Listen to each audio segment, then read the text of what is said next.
Hey, what's going on, everybody? Today is Wednesday, June 23rd. This is your girl, Ty, and this is yesterday's news. So I was gonna say I don't know how I missed it, but I didn't really miss it. I saw something over the weekend. I didn't fully pay attention to it and didn't really realize what it was, but along with the song Black Parade on Friday, Beyonce also released a link on her Instagram page to the Black Parade route.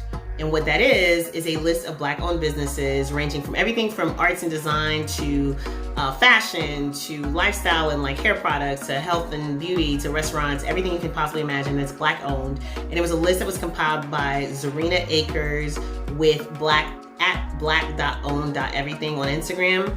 So they put that list together for Beyonce. And also on the Black Parade route page, Beyonce revealed that proceeds from the song are actually going towards the Baygood Foundation's Black Business Impact Fund, which works in conjunction with the Urban League to support small businesses in need. So kudos to her. She also released an a cappella version of the song yesterday, which I feel like is like, hey, we want a remix, but we don't really want to ask somebody for a remix, so producers go off.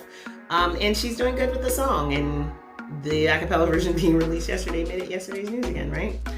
Speaking of nonprofits, Eminem has recruited Royce da 5'9" to serve as the Director of Community Engagement and Social Justice Initiatives for the Marshall Mathers Foundation.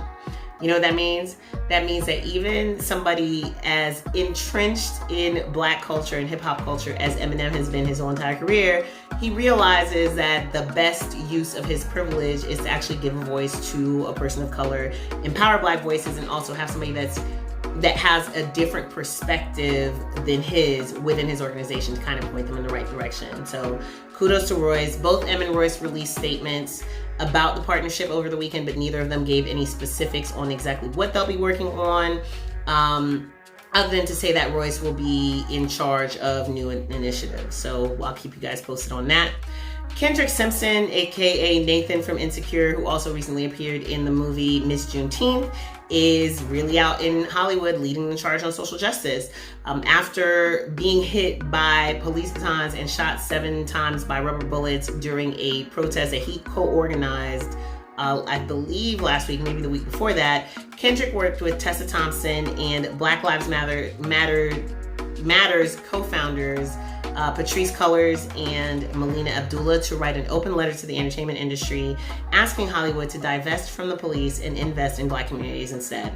They are imploring that the industry use its influence to, quote, imagine and create a better world. And they shared that letter exclusively with Variety.com. And the letter has also gotten over 300 signatures from other actors and execs, including Chadwick Boseman, Michael B. Jordan, Issa Rae, Idris Elba, and Octavia Spencer, a bunch of other people as well. And not just actors and executives, but just people who work in the film industry completely. Lil Rel is heading back to network TV with a new project that is going to bring him to a whole new audience. He's about to level up and the price is about to go up. Rel has been tapped as the host and executive producer of a new game show for NBC called Small Fortune. The show finds groups of 3 friends working together to test their skills in mini playing fields. So like they have a shrunken sushi game that requires them to use tiny chopsticks, or a game that's set on a miniature Ellis Island called Statue of Libertini. So Rel's going to be hosting that. The show was actually picked up last year and is set to go into production later this year. Of course, we don't have specific dates on that because COVID. And Griselda Records is making their way into the film industry as well. On Monday, Westside Gunn shared a trailer for the crew's first motion picture, which is called Conflicted. It stars Benny the Butcher, who is also the executive producer. And in his announcement, Westside paid homage to Rockefeller and Master P, so that'll kind of let you know what kind of movie we should be expecting. But Conflicted is meant to show the world Buffalo much in the same way that movies like I'm About It and Killer Season showed their respective parts of the world. Obviously, those movies happened before social media, but I mean, who is really repping Buffalo like that? Sorry, guys, but y'all know it's true. That's why y'all mess with Griselda the way that y'all do. Though he did not give us a release date for the movie, Gunn did assert that this movie is going to allow Griselda to do for films what they've done for music. So I'm here for it. I'd like to see it. And finally, Clark Atlanta University announced yesterday that T.I. will be teaching a course at the school starting this fall.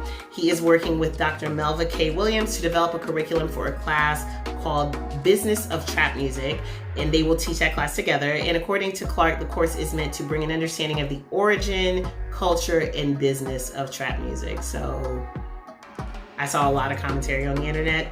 I'm here for this as well. Can't wait to see what that class looks like. That's going to do it for me today. Make sure you comment, share, send me feedback if you have it, and come back tomorrow for today's news.